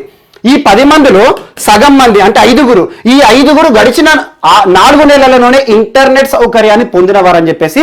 సో భారతదేశంలో ప్రస్తుతం ఇంటర్నెట్ యూజ్ చేసే కస్టమర్స్ ఎవరైతే ఉన్నారో అందులో సగభాగము గడిచిన 4 సంవత్సరాల నుండే ఇంటర్నెట్ వాడుతున్నారు. సో డిజిటల్ ఇండియా మా ప్రభుత్వం యొక్క సంకల్పం అనేది నెరవేరుతోంది అని చెప్పేసి ఒక అంశాన్ని ప్రస్తావించారు. అండ్ ఇంకొక అంశం, రానున్న 3 సంవత్సరాల్లో భారతదేశంలోని ప్రతి ప్రాంతానికి కూడా హై స్పీడ్ ఇంటర్నెట్ సౌకర్యాన్ని కల్పిస్తామని చెప్పారు. మోస్ట్ ఇంపార్టెంట్ అందులో భాగంగానే ఈరోజు మనకు లక్షద్వీపులు. సో లక్షద్వీపులు చూడండి, ఎక్కడ లక్షద్వీపులు, ఎక్కడ ఇండియన్ కాంటినెంట్ మనకు ఏదైతే ఉంటుందో మన భారత భూభాగం. సో అలాంటి లక్షద్వీపులకు హై స్పీడ్ ఇంటర్నెట్ కలుగజేయడానికి ఈ ఇండియా మొబైల్ కాంగ్రెస్లో ఏదైతే ప్రధాని గారు ప్రస్తావించారో ఆ అంశాన్ని లక్షద్వీపులతో మళ్ళీ సాధిస్తున్నారు. సో అలా ఈరోజు ఈ వర్చువల్ కాంగ్రెస్లో ఏం చెప్పారు నరేంద్ర మోడీ గారు అంటే 2023 సంవత్సరం. సో అలా దాదాపు 2023 సంవత్సరం వరకల్లా భారతదేశం మొత్తం కూడా డిజిటల్ ఇండియాని చూడబోతున్నాం, అందుకు గల ప్రయత్నాలు అన్ని చేస్తుంది ప్రభుత్వం అని చెప్పారు. ఇందుకు కావలసిన సహకారాన్ని మొబైల్ టెలికాం కంపెనీ యజమానులను కూడా అడిగారు. అందులో అంబానీ గారు చెప్పింది ఏంటంటే నెక్స్ట్ ఇయర్ మే మంత్లో 5G నెట్వర్క్ కూడా భారతదేశంలో ప్రారంభించబోతున్నారు. Most important. సో ఈ సమావేశం ఎవరి ఆధ్వర్యంలో జరిగింది అంటారు, ఒకటి department of telecommunications. So department of telecommunication మరియు మనకి ముఖ్యంగా telecom operators association of India. So telecom operators association of India అంటే ఏంటంటే మనకి ఎవరైతే ఉన్నారో ఇప్పుడు టెలికాం రంగానికి సంబంధించి సంస్థలు ఉన్నాయి కదా, రిలయన్స్ జియో అని, ఎయిర్టెల్ అని. సో వారికి సంబంధించిన ఒక అసోసియేషన్ ఉంటుంది. వారు మరియు డిపార్ట్మెంట్ ఆఫ్ టెలికమ్యూనికేషన్ ఎవరి ఆధ్వర్యంలో ఉంటుంది, మినిస్ట్రీ ఆఫ్ ఐటీ పరిధిలో ఉంటుంది, రవిశంకర్ ప్రసాద్ గారు. సో రవిశంకర్ ప్రసాద్ గారి కేంద్ర మంత్రిగా ఉన్న మంత్రిత్వ శాఖ ఆధ్వర్యంలో ఈ వర్చువల్ ఇండియా మొబైల్ కాంగ్రెస్ నిన్నటితో ముగిసింది. సో అందులో తీసుకున్న నిర్ణయాల్లో భాగంగా ఈరోజు లక్షద్వీపులకు సంబంధించి మరొక అంశం వార్తలో నిలిచింది. So most important. So mobile Congress పేరులోనే ఉంది. సో ఇండియాకి సంబంధించి mobile net technology high speed internet విషయంలో జరిగిన సమావేశం అనుకోండి. సో దీనికి ఇవ్వబడిన థీమ్ ఏంటి అంటారు, సో ఇంక్లూజివ్ ఇన్నోవేషన్, స్మార్ట్ మనకి inclusive innovation, smart secure sustainable. ఈ ఒక్క థీమ్ గుర్తుంచుకోండి, smart secure sustainable inclusive innovation. ఈ ఇతివృత్తం ఆధారంగానే ఈ సంవత్సరం మొబైల్ కాంగ్రెస్ జరిగింది. అండ్ ఇంకొక అంశాన్ని ఇక్కడనే యాడ్ చేసుకుని ఇంకొక సమావేశం కూడా నిన్ననే ముగిసింది. సో నిన్న ముగిసిన సమావేశం చెప్పాను కదా వర్చువల్ సమావేశం, మరొక వర్చువల్ సమావేశం ముగిసింది. ప్రపంచంలోనే అతిపెద్ద వర్చువల్ సమావేశం అనుకోవచ్చు. మనకు టై సదస్సు, the Indus entrepreneurs summit, the Indus entrepreneurs summit. So TiE summit. ఈ సమావేశాలను ఎవరు ప్రారంభించారంటే భారత ఉపరాష్ట్రపతి వెంకయ్య నాయుడు గారు. 8th to 10th ఇది కూడా. సో ఇదేంటంటే పారిశ్రామికవేత్తలకు సంబంధించిన సమావేశం. So most important. ప్రపంచవ్యాప్తంగా not only in India, Asia, Africa, ఐరోపా, అమెరికా, ఈ ఏవైతే ఉన్న అన్ని ఖండాలకు సంబంధించిన పారిశ్రామికవేత్తలు, కొంత వేల మంది పారిశ్రామికవేత్తలు, 200కు పైగా పెట్టుబడిదారులు ఈ వర్చువల్ సమావేశంలో వారి యొక్క ఆలోచనలు పంచుకున్నారు. మన డిజిటల్ ఇండియాలో భాగంగా మన దేశంలో ఏ రకంగా పెట్టుబడులు పెట్టబోతున్నారు, ఇవన్నీ అంశాలు ప్రస్తావనకు వచ్చాయి. సో హైదరాబాద్ కేంద్రంగా జరిగింది, అది ఒకటి గుర్తుంచుకోండి. టై సదస్సు, the Indus entrepreneurs summit. So ఇది అంత పెద్ద ఇంపార్టెంట్ కాదు, కానీ ఇండియా మొబైల్ కాంగ్రెస్ మొత్తం గుర్తుంచుకోండి. ఆ థీమ్ ఒకటి గుర్తుంచుకోండి, అదొకటి ఇంపార్టెంట్. సో అలా మొబైల్ టెక్నాలజీ గురించి చెప్తున్నాను కదా, ఇక్కడే కొన్ని అంశాలను ఇక్కడ యాడ్ చేసుకోండి. అదేంటంటే మనకి పిఎం వాణి అనే ఒక ప్రోగ్రామ్ కి కేంద్ర కేబినెట్ ఇటీవల జరిగిన కేబినెట్ సమావేశంలో ఆమోదం తెలపడం జరిగింది. పిఎం వాణి అంటే ఏంటి, public WiFi access network interface, public WiFi access network interface, PM వాణి గుర్తుంచుకోండి. సో నేరుగా గుర్తుంచుకోండి, పిఎం వాణి అంటే ఏంటంటే సాధారణ ప్రజలు ఎవరైతే ఉంటారో వీరికి కావలసిన ఇంటర్నెట్ సౌకర్యాల కల్పనను కేంద్ర ప్రభుత్వం చేయబోతోంది. ప్రతి ప్రాంతం, మనం నివసించే ప్రాంతాలు ఏవైతే ఉంటాయో ప్రతి గలిలో కూడా ఒక డిస్ట్రిబ్యూషన్ ఆఫీస్ అని, పబ్లిక్ డిస్ట్రిబ్యూషన్ ఆఫీస్ అని చెప్పేసి ఒక కేంద్రాన్ని ఏర్పాటు చేస్తారు. ఆ కేంద్రం ద్వారా సిగ్నలింగ్ వ్యవస్థ ఇస్తారు, ఫ్రీగా వైఫై నెట్వర్క్ మనకి ఇస్తారు అన్నట్టు. అలా పిఎం వాణి అంటే ఏంటంటే దేశవ్యాప్తంగా కూడా వైఫై ఉచిత నెట్వర్క్ కోసం కేంద్ర ప్రభుత్వం ఆలోచిస్తున్న ఒక సంకల్పం. సో అదొకటి. ఎందుకంటే దీనికి సంబంధించి PM వానికి సంబంధించి కూడా ఇటీవల కేంద్ర కేబినెట్ ఆమోదం తెలపడం జరిగింది. కేంద్ర కేబినెట్ ఆమోదం తెలపడం అంటే రానున్న రోజుల్లో అమలు కాబోతోంది అన్నట్టు. అండ్ ఇంకొక అంశాన్ని గుర్తుంచుకోండి, PM వానికి సంబంధించి అమలయ్యేటప్పుడు ఏ రకంగా అమలు అవుతుంది, దానికి సంబంధించిన బడ్జెట్ ఏంది, అదంతా కూడా మనం చూస్తాం. సో PM వాణి అంటే ఒకటే గుర్తుంచుకోండి, public WiFi access network interface. Public PDOs ని ఏర్పాటు చేస్తారు. ఆ PDOs ద్వారా ఏంటంటే కొన్ని ప్రాంతాల్లో పోల్స్ ని ఏర్పాటు చేస్తారు వైఫై కోసం. ఆ చుట్టుపక్కల ప్రాంతాల రేడియస్ మొత్తం కవర్ అయ్యేటట్టు వైఫై సిగ్నలింగ్ ఇస్తారు. ఎలాంటి నమోదు లేకుండా, ఎలాంటి అనుమతులు లేకుండా ఉచిత ఇంటర్నెట్ సౌకర్యాన్ని కల్పించే ఉద్దేశంతో కేంద్ర ప్రభుత్వం ప్రారంభించబోతోంది PM వాణి. అండ్ ఇంకొక అంశం ఇక్కడ యాడ్ చేసుకోండి. సో ఈ మనం మొబైల్ టెక్నాలజీ గురించి నేర్చుకుంటాం కదా, టెక్నాలజీ ఎలా ఉంటుందంటే ఈరోజు కోవిన్ అనే ఒక యాప్ని కూడా కేంద్ర ప్రభుత్వం విడుదల చేసింది. కోవిన్. సో కోవిన్ అంటే కరోనా విన్ అనుకోండి అంతే. సో కోవిన్ అనే యాప్ని ఏ మంత్రిత్వ శాఖ విడుదల చేసింది అంటే ministry of health and family welfare, కేంద్ర వైద్య ఆరోగ్య శాఖ మంత్రి ప్రస్తుతం Harshvardhan garu. So ministry of health, ministry of science and technology, ministry of earth sciences అన్నితనే. సో హర్షవర్ధన్ గారు ఇటీవల కోవిన్ అనే ఒక యాప్ని విడుదల చేశారు. ఈ కోవిన్ యాప్ యొక్క ఉద్దేశం ఏంటంటే భారతదేశంలో ప్రస్తుతం వ్యాక్సినేషన్ జరుగుతుంది కదా, వ్యాక్సినేషన్ అని కూడా వ్యాక్సిన్ ప్రయోగాలు జరుగుతున్నాయి కదా, వ్యాక్సిన్ డెవలప్మెంటల్ యాక్టివిటీస్ ఏవైతే ఉన్నాయో వాటన్నిటిని పర్యవేక్షణ వేయడము, మరియు వ్యాక్సినేషన్ ప్రారంభమైన తర్వాత భారతదేశంలో వ్యాక్సిన్ సంబంధిత అంశాలు వస్తాయి కదా, అలా వ్యాక్సిన్ మనకు డిస్ట్రిబ్యూషన్ చేసేటప్పుడు దానికి సంబంధించి అన్ని అంశాలు కూడా కోవిన్ పోర్టల్ ద్వారానే జరుగుతాయంట. ఎగ్జాంపుల్, నాకు కావాలి వ్యాక్సిన్, నేనేం చేస్తాను, ఆ కోవిన్ యాప్లో నేను రిజిస్టర్ చేసుకోవాలి. సో దాని నుండి నేను పర్మిషన్ పొందేసి నేను వ్యాక్సిన్ వేసుకోవాలన్నట్టు. అలా కోవిన్ అనే ఒక యాప్ కూడా వార్తలు నిలిచింది. ఇటీవల దేనికి సంబంధించిందంటే వ్యాక్సినేషన్ నుండి వ్యాక్సిన్ సరఫరా, వ్యాక్సిన్ అనుమతుల వరకు ప్రతి ఒక్కటి కూడా ఈ యాప్ ద్వారానే కంట్రోల్ చేస్తుంది ministry of health and family welfare. So ఇదొకటి యాడ్ చేసుకోండి, ఎందుకంటే ప్రతి ఒక్కటి అడగరు. ఇటీవల కాలంలో చాలా యాప్స్ మనకు వార్తలు ఇచ్చాయి, వాటిపైన కాన్సన్ట్రేట్ చేయండి. So CoWIN and PM Vani. PM వాణి ఏంటంటే ఫ్రీ వైఫై నెట్వర్క్ అనుకోండి. కోవిన్ అంటే ఏంటంటే కరోనా వ్యాక్సిన్ సంబంధించి వ్యాక్సిన్ పూర్తయిన తర్వాత, వ్యాక్సిన్ దశలు అన్ని పూర్తయిన తర్వాత వాటిని ప్రజలకు సరఫరా చేసే సమయంలో వ్యాక్సినేషన్ నుండి ఎవరెవరికి ఏ రకంగా వ్యాక్సిన్ ఇచ్చారు, ఏ ప్రాంతంకి పోయింది, ఎంతమంది నమోదు చేసుకున్నారు, ఇవన్నీ డేటా కూడా ఈ కోవిన్ యాప్లో వస్తాయి. సో ఇదొకటి ఇంపార్టెంట్. అండ్ కరోనాకి సంబంధించి ఇక్కడ కొన్ని అంశాలు యాడ్ చేసుకోండి. ఇప్పుడు మన మొబైల్ టెక్నాలజీ నుండి కరోనాకి సంబంధించి ఒక యాప్ చూసుకున్నాం. సో ఈరోజు కరోనాకి సంబంధించి ఒక అంశం ఏంటంటే 3 వ్యాక్సిన్ల వార్తలు నిలిచాయి. ఒకటి కోవిషీల్డ్, మరియు 2 కోవాక్సిన్, మరియు BNT 162B2. అంటే ఏంటంటే ఇదంతా గుర్తుంచుకోకండి. BNT 162B2 అంటే ఏంటంటే ఆ US బేస్డ్ కంపెనీ ఫైజర్ టీకా ఉంది. ఇటీవల ఫైజర్ టీకా అని చెప్పేసి బ్రిటన్ ప్రభుత్వం అధికారికంగా ఆమోదం తెలిపింది. BioNTech అని చెప్పేసి. సో వారు తయారు చేస్తుంది. సో అలా ఫైజర్ మరియు BioNTech వారు తయారు చేస్తున్న వ్యాక్సిన్. సో కోవిషీల్డ్ అనగానే మనకి ఏం గుర్తుకు రావాలి, ఆస్ట్రాజెనికా మరియు serum institute of India Pune. ఇటీవల సీరం ఇన్స్టిట్యూట్ ఆఫ్ ఇండియా గురించి మీకు ఎప్పుడు చెప్పానంటే ఆధార్ పూనావాలా గారి గురించి చెప్పాను. మోస్ట్ ఇంపార్టెంట్ పర్సన్, తను పొందిన ఒక గొప్ప గౌరవం. సో అలా సీరం ఇన్స్టిట్యూట్ వారు తయారు చేస్తున్న కోవిషీల్డ్ మరియు కోవాక్సిన్ అనగానే మనకు మోస్ట్ ఇంపార్టెంట్ మనకి భారత్ బయోటెక్. ఇటీవల మనకు హకీంపేటకు వచ్చారు ప్రధానమంత్రి నరేంద్ర మోడీ గారు. GHMC ఎన్నికలకు జస్ట్ 2 days 28 నవంబర్ రోజున రావడమే కాకుండా ఆ వ్యాక్సిన్ అభివృద్ధి దశలకు సంబంధించి పర్యవేక్షణ చేశారు. సో భారత్ బయోటెక్ వారు తయారు చేస్తున్న కోవాక్సిన్, కోవిషీల్డ్ అనగానే సీరం ఇన్స్టిట్యూట్ వారు తయారు చేస్తున్నారు. మరియు BNT 162B2 వ్యాక్సిన్ అంటే ఫైజర్ వ్యాక్సిన్. ఈ 3 కంపెనీలు కూడా, so Serum Institute, Bharat Biotech మరియు ఫైజర్ కంపెనీ ఇటీవల central drug standard and control organisation ని ఆశ్రయించాయి. So CDSCO most important. Drug control and general of India గురించి తరచు చూస్తున్నాం. CDSCO కూడా ఇంకొక నియంత్రణ సంస్థ. భారతదేశంలో ఈ మెడిసిన్ సంబంధించి, ఫార్మాస్యూటికల్ కంపెనీకి సంబంధించి ఏదైనా ఫార్ములేషన్ రెడీ చేశారనుకోండి, దానికి అనుమతులు జారీ చేసే సంస్థ. సో మార్కెట్లకు వచ్చే ముందు CDSCO పర్మిషన్ కావాల్సిందే. Central drug standard and control organisation. So CDSCOని ఆశ్రయించారు. వారు అడుగుతున్న అనుమతి ఏంటంటే ఎమర్జెన్సీ యూజ్ లో మా వ్యాక్సిన్ కి అనుమతులు ఇవ్వండి.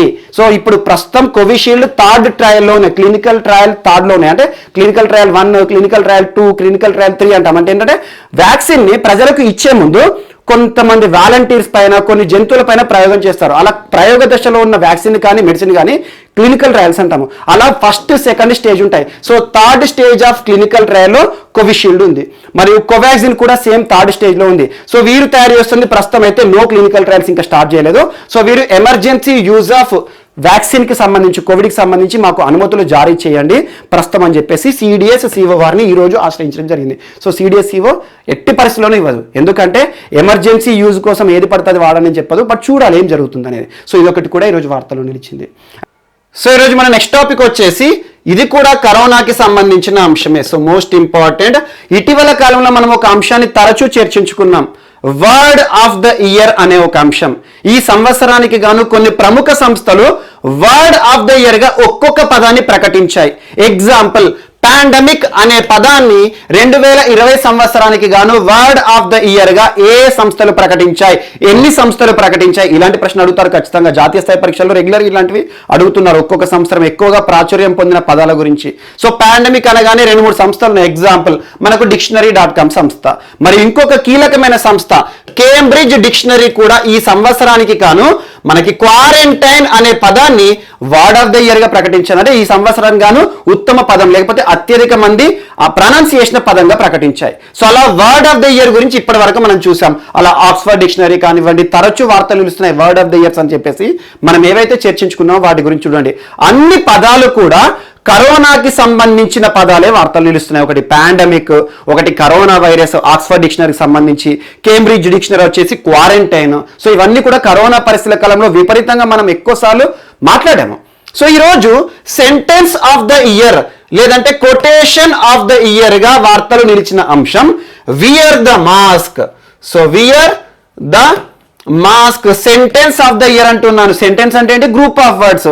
ఒక్కొక్క పదాన్ని మనం ఇప్పటివరకు నేర్చుకున్నాం. So group of words sentence of the year లేదంటే కొటేషన్ ఆఫ్ ద ఇయర్ 2020 గా వార్తలో నిలిచిన వాక్యం ఏది అంటారు. Most important, wear the mask. ఇది కూడా కరోనాకి సంబంధించింది. ప్రతిరోజు ప్రతి వ్యక్తి మనం మాట్లాడే అంశమే వియర్ ద మాస్క్ అంటే మాస్క్ ని ధరించండి తెలుగు మీనియం.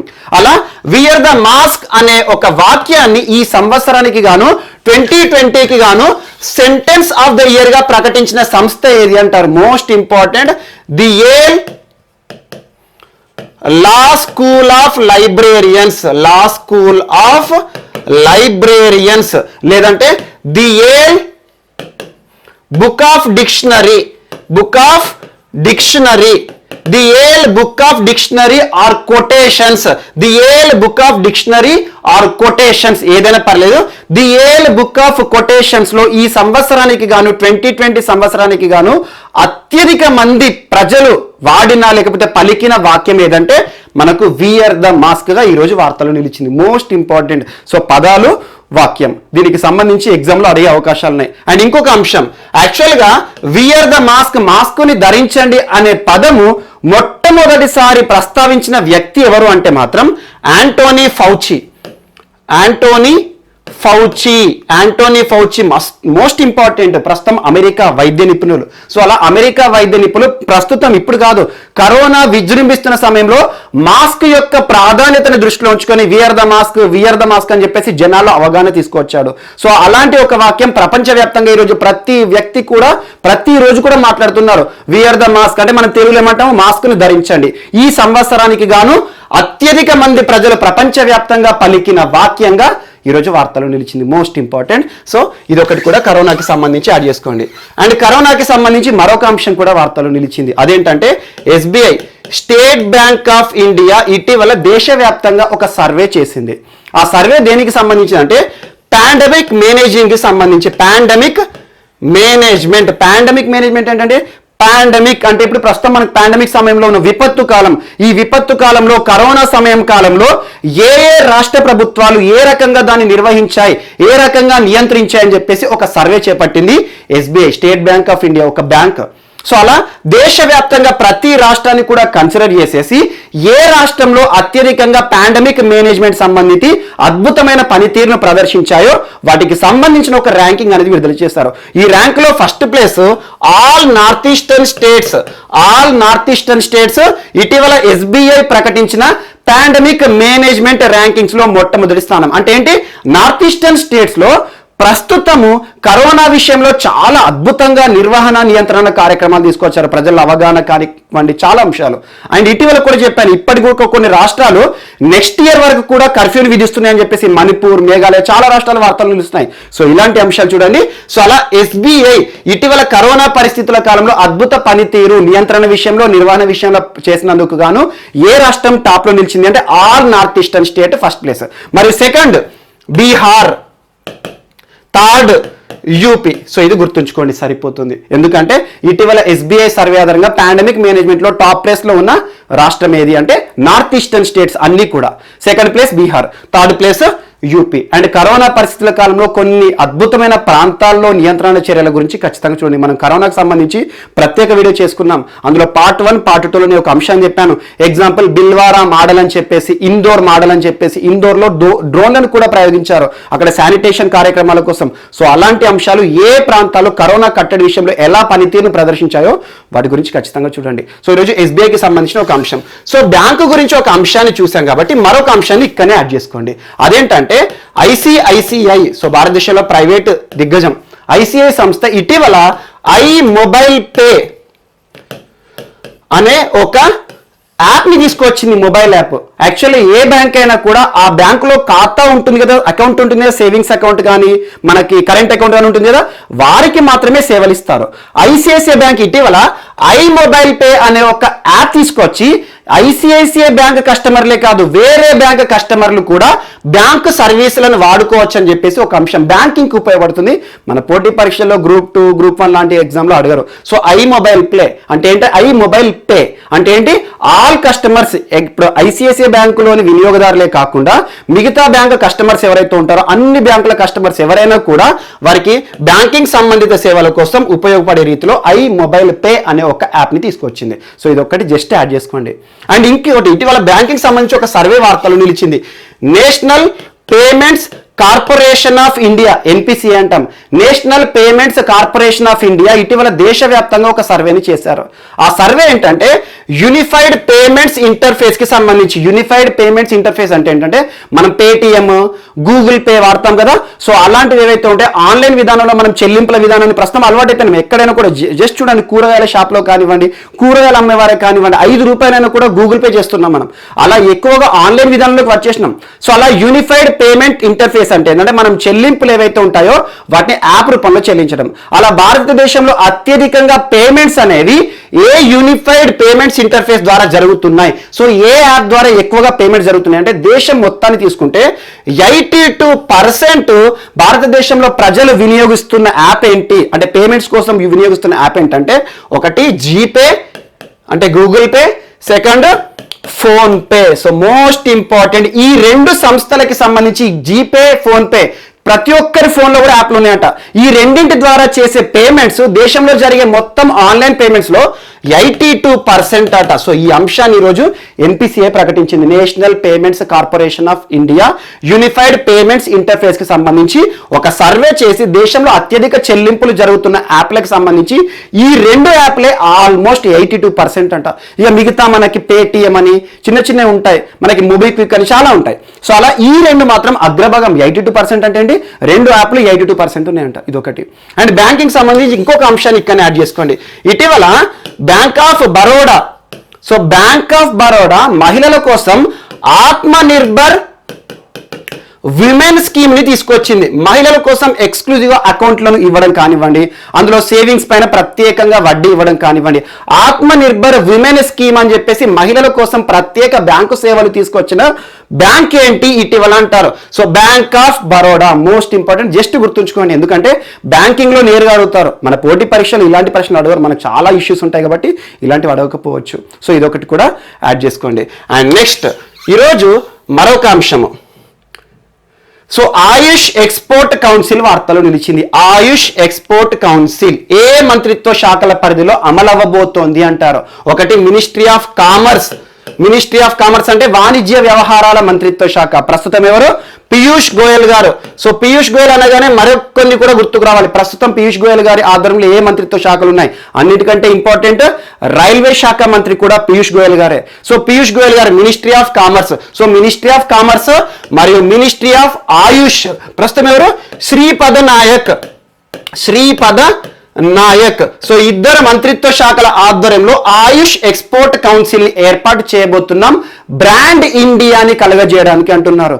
యాక్చువల్గా ఆయుష్కి ప్రస్తుతం కేంద్ర ప్రభుత్వం అంటే ఎన్డీఏ అధికారంలోకి వచ్చినాక 2014 నుండి చాలా ప్రాధాన్యత ఇస్తున్నారు. ఆయుర్వేదిక్ మందులకి కానివ్వండి, ఆయుర్వేదానికి సంబంధించి ఇమ్యూనిటీ ప్రోడక్ట్స్ కానివ్వండి, ప్రపంచవ్యాప్తంగా కూడా దీనికి సంబంధించి ఇప్పుడు ఆదరణ కలుగజేస్తున్నారు. సో అందులో భాగంగా భారతదేశంలో ఉత్పత్తి అవుతున్న ఆయుర్వేదిక్ మెడిసిన్స్ కానీ, ఆయుర్వేదిక్ పదార్థాలు, ఆహార పదార్థాలు కానీ ఏవైతే ఉంటాయో వాటికి ఇంటర్నేషనల్ అంటే అంతర్జాతీయ పరంగా మార్కెటింగ్ సౌకర్యాలు కల్పించడానికి, అంతర్జాతీయ స్థాయిలో భారతదేశానికి ఆయుర్వేదిక్ వస్తువుల విషయంలో బ్రాండింగ్ కలుగజేయడానికి 2 మంత్రిత్వ శాఖల ఆధ్వర్యంలో ఆయుష్ ఎక్స్పోర్ట్ ప్రమోషన్ కౌన్సిల్ ఏర్పాటు చేయబోతున్నట్టుగా కేంద్ర ప్రభుత్వం ఇటీవల జరిగిన కేబినెట్ సమావేశాల్లో తీర్మానాన్ని ఆమోదించడం.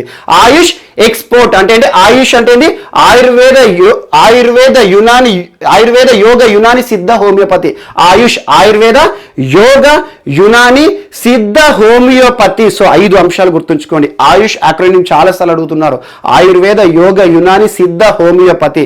ఆయుర్వేదిక్ కి సంబంధించిన పదార్థాలు ఏవైతే ఉంటాయో, మెటీరియల్స్ ఏవైతే ఉంటాయో, ఆయుర్వేదిక్ ఉత్పత్తులకి ప్రపంచవ్యాప్తంగా ఎక్స్పోర్ట్ సౌకర్యాలు ప్రాధాన్యత కలిగజేయడానికి సో ఆయుష్ ఎక్స్పోర్ట్ అంటే ఎగుమతుల కోసం ప్రోత్సాహకంగా ఉండే ఒక కౌన్సిల్ ని ఏర్పాటు చేయబోతున్నాం అని చెప్పేసి కేంద్ర ప్రభుత్వం ఇటీవల ఒక ఆమోదాన్ని వేయడం జరిగింది. సో అలా బ్రాండ్ ఇండియా ప్రపంచవ్యాప్తంగా ఆయుర్వేదిక్ ఉత్పత్తుల విషయంలో మనం ఒక ప్రోత్సాహకం ఇవ్వబోతున్నాం. భారతదేశానికి సంబంధించి యాక్చువల్గా మన హిస్టరీ చాలా గొప్పది. మన చరిత్రలో ఆయుర్వేదిక్ శాస్త్రానికి సంబంధించి ప్రతి ఒక్క చెట్టుకు సంబంధించి వనమూలిక ఏ రకంగా పనిచేస్తుంది, సో ఈ చెట్ల వల్ల ఉపయోగాలు ఏంటని చెప్పేసి ఆయుర్వేదిక్ ఉత్పత్తులకు సంబంధించి ప్రపంచంలో ఎక్కడ కూడా తెలియదు. భారతదేశమే ఆయుర్వేదం విషయంలో ప్రపంచానికి చాలా నేర్పుతోంది. అలాంటి ఆయుష్ ఒక రకంగా చెప్పాలంటే patent right of India. So అలాంటి ఆయుష్ ఉత్పత్తుల విషయంలో ప్రపంచవ్యాప్తంగా ఆదరణ కలగజేయడానికి కేంద్ర ప్రభుత్వం కూడా చాలా అంశాలను తీసుకొస్తుంది. ఇటీవల కరోనా పరిస్థితుల కాలంలో ఆయుష్ ఫర్ ఇమ్యూనిటీ అని చెప్పేసి ఇమ్యూనిటీ పెంచే ప్రోడక్ట్స్ కానివ్వండి, ఇటీవల కాలంలో శ్వసరి, కరోనా చాలా అంశాలు మనం చూసాం. కొన్ని వివాదాలు కూడా చూసాం. ఏంటంటే పతంజలికి సంబంధించిన కొన్ని కరోనాకి సంబంధించిన మెడిసిన్ అని చెప్పేసి వివాదం చెలరేగింది. సో అన్నీ ఒకసారి గుర్తు చేసుకోండి. ఆయుష్ ఎక్స్పోర్ట్ కౌన్సిల్ ఈ రోజు వార్తలు నిలిచింది. రానున్న రోజుల్లో భారతదేశంలో ఏర్పాటు చేయబడుతుంది. ఏ మంత్రిత్వ శాఖల మధ్యలో అంటే ministry of commerce, ministry of AYUSH Shripad Naik, Piyush Goyal గారు. Ayurveda yoga Unani Siddha homeopathy and ministry of commerce పరిధిలో ఇది అమల్లోకి రాబోతోంది. ఆయుర్వేదిక్ ఉత్పత్తుల విషయంలో ఎందుకంటే కామర్స్ ట్రేడ్ అంటేనే వాణిజ్యం, ఎగుమతులు దిగుమతులు అనేది ఈ మంత్రిత్వ శాఖలోకి వస్తాయి, ఆయుష్ ఉత్పత్తులన్నీ ఈ మంత్రిత్వ శాఖలోకి వస్తాయి. సో ఇదొకటి గుర్తుంచుకోండి. అండ్ నెక్స్ట్ ఈరోజు మన నెక్స్ట్ టాపిక్ వచ్చేసి వార్తల్లో వ్యక్తులు. ఈరోజు వార్తలో నిలిచిన ఫస్ట్ పర్సన్ మోస్ట్ ఇంపార్టెంట్. తన డ్యాన్స్ ద్వారా, తన నృత్యం ద్వారా ప్రపంచవ్యాప్తంగా గుర్తింపు పొందడమే కాదు, కోట్లాది మంది అభిమానులను పొందిన ప్రముఖ డాన్సర్ ఈరోజు మరణిస్తూ వార్తలు నిలిచారు. అస్తాద్ దెబు పేరు గుర్తుంచుకోండి. ఖచ్చితంగా రానున్న పోటీ పరీక్షలో తన గురించి ఒక ప్రశ్న అడుగుతారు. ఇటీవల మరణించిన అస్తాద్ దెబు ఏ రాష్ట్రానికి సంబంధించిన వాడు? గుజరాత్. ఏ రంగంలో తనకంటూ ప్రత్యేక గుర్తింపు పొందాడు? సో డాన్సర్ అంటున్నాను. నృత్యాల్లో చాలా రకాలు ఉంటాయి, అందులో కథకళి. So most important. ఒక్కొక్క రాష్ట్రానికి సంబంధించిన నృత్యాలు కానివ్వండి, ఇలాంటి జీకే బిట్ చూడండి. అలా కథకళి ఈ 2 నృత్యాలలో కూడా తనకంటూ ప్రత్యేక గుర్తింపు తెచ్చుకున్న ఒక నృత్యకారుడు. అండ్ ఇంకొక స్పెషాలిటీ ఏంటంటే తన విషయంలో కథకళి ఈ 2 డ్యాన్సులను కూడా కలిపి ప్రదర్శించడంలో తనకు సరిసాటి ఎవరు రారో. సో అలా కథకళి డ్యాన్సెస్ ద్వారా తనకంటూ ప్రత్యేక గుర్తింపు తెచ్చుకున్న అస్తాద్ దెబు గారు ఈరోజు మరణిస్తూ వార్తలు నిలిచారు. తను సాధించిన ఘనతలు చాలా ఉన్నాయి. భారత ప్రభుత్వం నుండి గుర్తింపు కూడా పొందాడు. 1980s 1980 దశకంలో అంటే మనకు 1987లో పద్మశ్రీ పురస్కారాన్ని కూడా పొందడం జరిగింది. ఆ తర్వాత 2007 టైంలో సంగీత నాటక అకాడమీ పురస్కారాన్ని కూడా పొందాడు. సో మోస్ట్ ఇంపార్టెంట్ పురస్కారాలు. ఒక కళాకారుడికి వచ్చే ప్రతిష్టాత్మక పురస్కారాలు ఏవైతే ఉంటాయో, ఎవరైనా వార్తలు నిలిచిన వ్యక్తులు ఉంటే వారి గురించి ఏ పురస్కారాలు పొందారు అవేమైనా ఉంటే ఖచ్చితంగా యాడ్ చేసుకోండి. సో సంగీత నాటక అకాడమీ పురస్కారాన్ని 2007లోను, 1987లో కేంద్ర ప్రభుత్వం నుండి పద్మశ్రీ పురస్కారాలను పొందాడు. అండ్ ఇంకొక అంశం ఏంటంటే 2002 సంవత్సరంలో తను అస్తాద్ దెబు ఫౌండేషన్ అనే ఒక ఫౌండేషన్ ప్రారంభించాడు, ఒక సంస్థని ప్రారంభించాడు.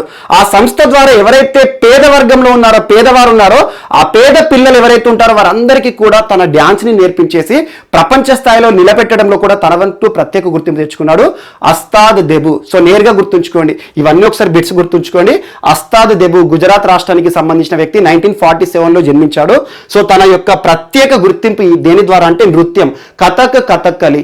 ఈ రెండు నృత్యాలను కలిపి ప్రదర్శించడంలో తనకు సరిసాటి ఎవరూ లేరు, అలా అసలు ఉండరు. సో అందులో ప్రత్యేక గుర్తింపు పొందాడు, పద్మశ్రీ పురస్కారాన్ని పొందాడు, సంగీత నాటక అకాడమీ పురస్కారాన్ని పొందాడు. 2002 సంవత్సరంలో అస్తాద్ దెబు ఫౌండేషన్ అనే ఒక సంస్థను దేశవ్యాప్తంగా అక్కడక్కడ బ్రాంచెస్ ఏర్పాటు చేసి ఎవరైతే చిన్న చిన్న పిల్లలు పేద వర్గంలో ఉన్నారో వారందరినీ కూడా హక్కున చేర్చుకొని వారికి డాన్స్ ను కూడా నేర్పించాడు. వారిని ఈ రోజు ప్రపంచవ్యాప్తంగా కూడా సరైన గుర్తింపు కూడా తీసుకొచ్చాడు వారికి. సో అలాంటి ఒక వ్యక్తి ఈ రోజు అస్తాద్ దెబు మరణిస్తూ వార్తలు నిలిచాడు. Most important. అండ్ నెక్స్ట్ ఈరోజు సోనూ సూద్. సో ఇప్పుడు ప్రజెంట్ వర్తమాన అంశాల విషయంగా చూస్తే సోనూ సూద్ మనకి ఇండియన్ పర్సన్, చాలా ఇంపార్టెంట్, చాలా యంగ్ కూడా. ఇటీవల కాలంలో తరచూ వార్తలు నిలుస్తున్నారు. చాలాసార్లు మనం చూస్తున్నాం ఇటీవల తను చేస్తున్న చారిటీ కార్యక్రమాలు, సోషల్ సర్వీసెస్ కానివ్వండి. ముఖ్యంగా తన సినిమాల ద్వారా ఏ రకంగా తను గుర్తింపు పొందాడేమో కానీ విలన్గా చేశాడు కొన్ని సినిమాలో క్యారెక్టర్ ఆర్టిస్ట్ గాను, ఒక కామెడీ చేస్తూ కూడా విలన్గా గుర్తింపు పొందాడు. కానీ సినిమాల ద్వారా తనకు కొన్ని సినిమాల ద్వారా జాతీయ స్థాయిలో గుర్తింపు పొందాడు. కొన్ని సినిమాలు తెలుగు, కన్నడంలో కూడా నటించాడు. కానీ సినిమాల కంటే కూడా ఈ కరోనా పరిస్థితుల కాలంలో తను ఎక్కువగా వెలుగులోకి వచ్చాడు. తను చేసిన సామాజిక కార్యక్రమాలు మోస్ట్ ఇంపార్టెంట్.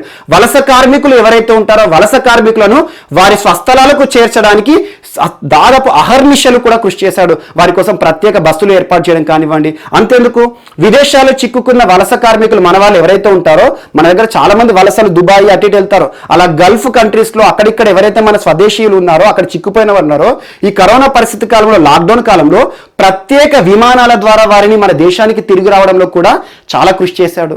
మరి ఇటీవల స్వస్థలాలకు చేరుకున్న వలస కార్మికులు ఎవరైతే ఉన్నారో వారికి ఉపాధి అవకాశాల కోసం ప్రవాసీ రోజ్గర్ అనే ఒక ప్రత్యేక యాప్ని కూడా రూపకల్పన చేశాడు. ఇటీవల ఒక పుస్తకంతో కూడా వార్తలు ఇచ్చిన మనం చూసాం. ఐ యామ్ నో మెస్సై అనే ఒక పుస్తకం, పెంగ్విన్ పబ్లికేషన్స్. అండ్ దాంతో పాటు ఇటీవల మన రాష్ట్రీయ అంశాల్లో మన ఆంధ్రప్రదేశ్ సంబంధించి ఒక వ్యవసాయ రైతుకు సంబంధించి 2 కూతుళ్ళు పడుతున్న కష్టాన్ని చూసి వారికి ట్రాక్టర్ కూడా ఇచ్చాడు. చాలా అంశాలు చెప్పుకుంటూ పోతే. సో అలా చాలా. అండ్ మనకి యుఎన్ఓ కూడా గుర్తించింది ఇటీవల కాలంలో మస్తు చాలా ఇంపార్టెంట్ ఒక పురస్కారం ఇచ్చేసి. ఈ రోజు మరొక అంశంతో వార్తలు నిలిచాడు, ఏషియన్ టాప్ 50. సో ఆసియాలో టాప్ 50 పర్సనాలిటీ అని చెప్పేసి యూకేకి సంబంధించిన ఈస్టర్న్ ఐ అనే ఒక సంస్థ విడుదల చేసింది. ఈస్టర్న్ ఐ ఏ దేశానికి సంబంధించి? యూకేకి సంబంధించి. ఆ ఈస్టర్న్ ఐ ప్రచురించిన powerful personalities of Asia top 50లో టాప్ ఫస్ట్ ప్లేస్ ని పొంది వార్తలు నిలిచాడు. మోస్ట్ ఇంపార్టెంట్, ఆసియాలోనే పవర్ఫుల్ పర్సనాలిటీగా ఈరోజు వార్తలు నిలిచాడు. యూకే దేశం నుండి వచ్చిన ఈస్టర్న్ ఐ అనే ఒక సంస్థ ప్రతి సంవత్సరం పవర్ఫుల్ పర్సనాలిటీస్ అని ఒక్కొక్క ఖండానికి సంబంధించి టాప్ 50ని ప్రకటిస్తుంది. అందులో ఈ సంవత్సరానికి గాను ఆసియా ఖండం నుండి టాప్ 50లో ఉండడం కాదు, టాప్ 1 ఇతను. సో అలా సోనూ సూద్ మరొకసారి వార్తలు నిలిచాడు. ఇటీవల కాలంలో తరచూ వార్తలు నిలుస్తాడు. మరొకసారి గుర్తుంచుకోండి, ఈస్టర్న్ ఐ ఆ సంస్థ ప్రచురించిన టాప్ 50 ఏషియన్స్ లో ఈరోజు టాప్ ఫస్ట్ ప్లేస్ ని పొంది వార్తలు నిలిచాడు. Most important. And next Manglesh Dabral Uttarakhand రాష్ట్రానికి సంబంధించిన వ్యక్తి, ప్రముఖ కవి. హిందీలో తనకంటూ ప్రత్యేక గుర్తింపు తెచ్చుకున్న చాలా నవలలు రాశాడు. సో ఒక హిందీ పోయెట్. అండ్ సాహిత్య అకాడమీ పురస్కారాన్ని కూడా పొందాడు. కేంద్ర సాహిత్య అకాడమీ పురస్కారాన్ని కూడా తన రచనలకు గాను పొందడమే కాదు, 2015లో ప్రభుత్వానికి వ్యతిరేకంగా విమర్శలు చేస్తూ తను పొందిన సాహిత్య అకాడమీ పురస్కారాన్ని కూడా కేంద్ర ప్రభుత్వానికి తిరిగి ఇచ్చాడు. ఇటీవల కాలంలో మనం చాలా చూస్తున్నాం. మనకి ఎక్కువగా ప్రకాష్ సింగ్ బాదల్ గారు కానివ్వండి, ఇటీవల సుఖ్దేవ్ సింగ్ ధన్సు గారు కానివ్వండి, చాలా మంది పురస్కారాలు వెనక్కి ఇచ్చేస్తున్నారు. ఒక హాకీ కెప్టెన్ కానివ్వండి. అలా 2015లో కేంద్ర ప్రభుత్వం ఎన్డీఏ ప్రభుత్వానికి వ్యతిరేకంగా విమర్శలు చేస్తూ తను పొందిన సాహిత్య అకాడమీ పురస్కారాన్ని కూడా వెనక్కిచ్చేశాడు. సో ఈరోజు మరణిస్తూ వార్తల్లో నిలిచాడు. ఏ రాష్ట్రానికి సంబంధించిన వ్యక్తి అంటే ఉత్తరాఖండ్. సో ఉత్తరాఖండ్ రాష్ట్రానికి సంబంధించిన వ్యక్తి మంగళేష్ దబ్రాల్ గారు ఈరోజు మరణిస్తూ వార్తల్లో నిలిచాడు. Most important. సో నేరుగా గుర్తుంచుకోండి, హిందీ పోయెట్, ఉత్తరాఖండ్ రాష్ట్రం, మంగళేష్ దబ్రాల్. మరియు దాంతోపాటు సాహిత్య అకాడమీ, కేంద్ర సాహిత్య అకాడమీ పురస్కార గ్రహీత, 2015లో రిటర్న్ కూడా ఇచ్చాడు. ఈరోజు మరణిస్తూ వార్తలు నిలిచాడు. నెక్స్ట్, ఈరోజు జీనా జీనా వూల్ బ్రిడ్జ్ వార్తలు నిలిచింది. మాజీ స్క్వాష్ క్రీడాకారిణి. Squash most important. మనకు స్క్వాష్ అంటే ఎక్కువ దీపికా పల్లికల్. సో ఎగ్జాంపుల్ మనకి స్క్వాష్ క్రీడ అనేది మన భారతదేశంలో ఉంది, ఎక్కువగా ప్రాచుర్యంలో లేదు. సో అలా స్క్వాష్ మాజీ క్రీడాకారిణి ఈ రోజు ఎందుకు వార్తలు నిలిచారంటే నేరుగా బిట్టు గుర్తుంచుకోండి. వరల్డ్ స్క్వాష్ ఫెడరేషన్ ఎక్కడ ఉంది? యూకేలో ఉంది. వరల్డ్ స్క్వాష్ ఫెడరేషన్ కి నూతన ప్రెసిడెంట్ గా ఈరోజు వార్తలు ఇచ్చారు. ఒక సంస్థకి సంబంధించి అధ్యక్షులు ఇంపార్టెంట్, ఒక నియంత్రణ సంస్థ. ఎగ్జాంపుల్ BCCA ఉంది, క్రికెట్ ఆస్ట్రేలియా ఉంది, క్రికెట్ పాకిస్తాన్ ఉంది. ఒక్కొక్క దేశంలో క్రికెట్ కి సంబంధించి నియంత్రణ సంస్థలు ఉంటాయి.